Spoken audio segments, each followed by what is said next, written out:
Okay, number 2 thing to consider when looking for yarn is the structure of the yarn. Now, most of this is not going to matter to you but if you're shopping in a crafting aisle at Michael's or Hobby Lobby or something like that, there is a lot of yarns that would probably be difficult for you to knit with to begin with.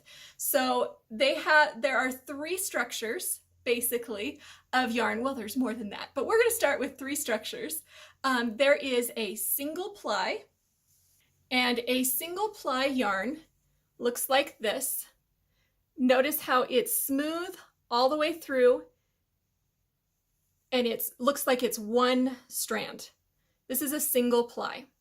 Now, a single ply in a heavier weight gauge is just fine. That'll be a great yarn for you. It gives a good stitch definition. It can be a little bit splitty. Okay, what splitty means is if you're using a needle with a sharp tip, sometimes you can end up catching just part of that yarn, and that can be a little ugly, but is not a huge problem. So single ply is great for beginning knitters. The most common structure that you're going to find at the yarn store is plied yarn.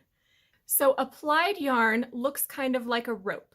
If I untwist it a little bit, you can see that it's made up of individual strands of yarn, much finer, thinner strands that are twisted together to make a stronger yarn. Most yarns you're going to find in the craft aisle are plied yarns, and plied yarns are great.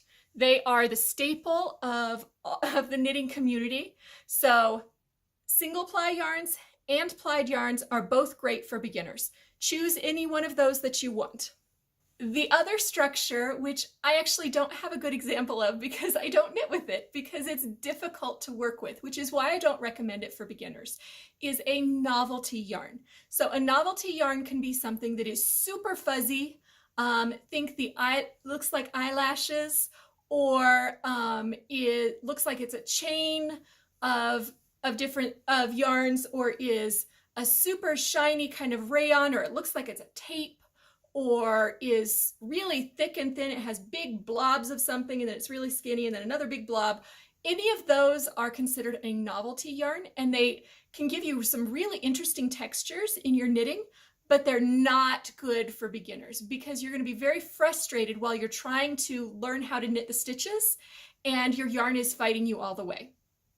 So as a beginning knitter, stick with a single ply or a plied yarn, not a novelty yarn. Okay,